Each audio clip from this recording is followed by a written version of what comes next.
Good morning, and welcome to this solo episode of the Shmoe Morning Show. I'm watching two birds. They've got a little nest over here, and it's so cute.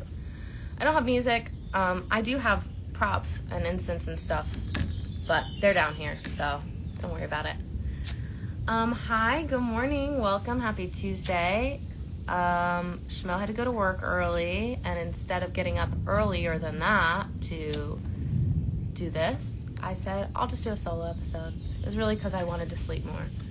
I think I'm learning that I need to have stronger sleep boundaries, husband. My body's just calling for a lot of sleep right now, and I could help myself by going to sleep earlier. So, looking forward to that. My intention yesterday was something along the lines of being present to the flow, and I truly feel like the state of being that I was able to experience yesterday was like, oh, this is it. It was a matter of really like letting my body be soft and receptive, because I know that is being in receiver mode is the whole thing. So every time I felt like my armor brace about money or worry or I don't have enough time, or I've literally dropped 100 things in the past 24 hours, and that has the tendency to get me flustered. I dropped a lighter in my coffee, so that was good. Are there any, I have a theory that when you're upgrading, there's glitches, right? Or we're going through this like transformation, this changing of who we are, and so we just get fumbly. I don't know, let me know if you experience that too, because like I've always been clumsy, but like not really recently. And then the past day or two, I'm like drop skis McGee. So let me know if you agree on that theory or if you have another one, because it feels really real. I said, really? How did I drop a lighter in here? It's not in there anywhere more, don't worry. Anyways, so I learned a lot yesterday. I was catching up on a couple different things. I learned something absolutely fascinating through my nervous system and the arts course about oxygen deprivation in the brain. So when the brain is deprived of oxygen, from what I understand, the prefrontal cortex turns off, which is our more advanced part of our brain, and the amygdala, the fear response, turns on. So if you're chronically deprived of oxygen, then you're going to chronically be in a state of fear. That was the connection I took from it. Because I am not the best breather. I am doing breath work, and that has helped me realize that I have not been the best breather my whole life. Also, as like a dancer and a singer, I think is a really interesting thing, because in the dance world, you know, you're taught to suck in and you're taught to not let your belly out. And with singing, if you're breathing correctly, it's a big expansive belly so that you've got all the force. And I had never connected those dots. I was never able to. So I'm really excited to lean further into that. I'm going to get some nasal strips to open up my airways at night so that I can have some more oxygen coming to my brain at night.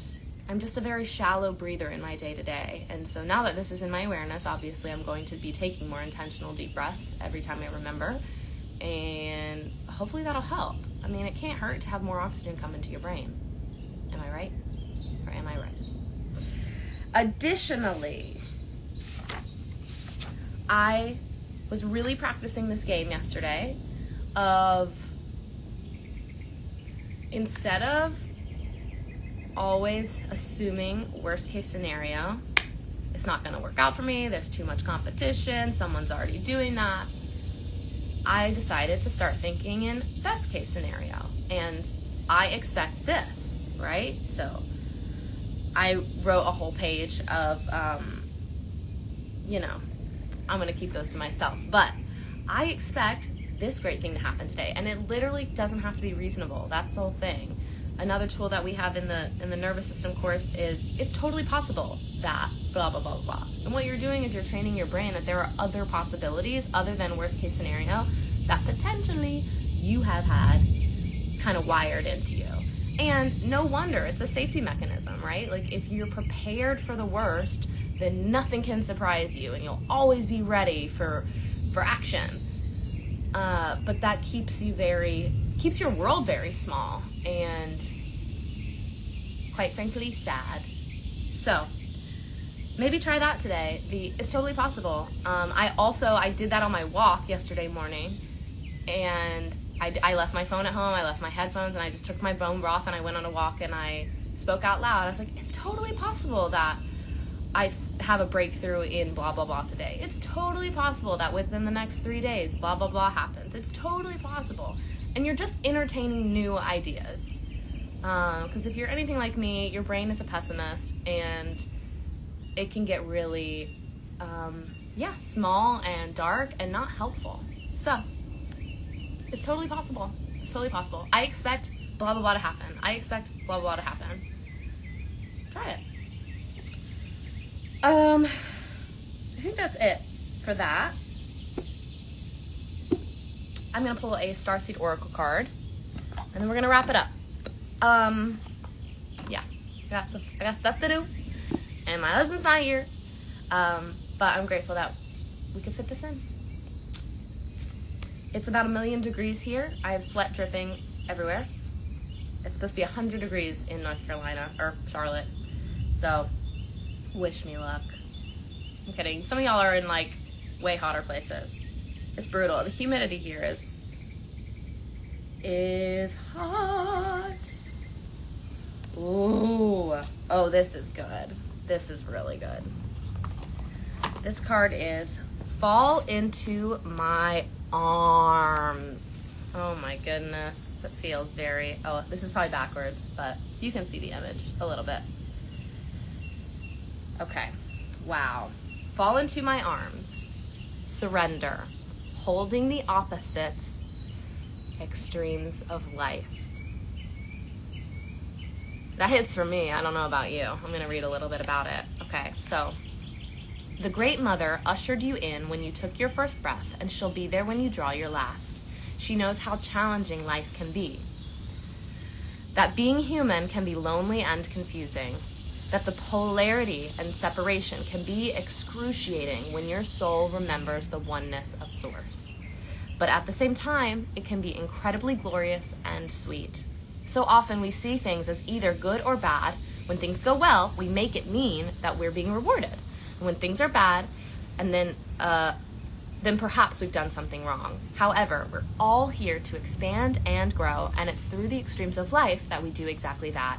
You're being invited to welcome the highs and the lows of the human experience, to let them initiate you more fully into life, the agony and the ecstasy, the beauty and the bitterness.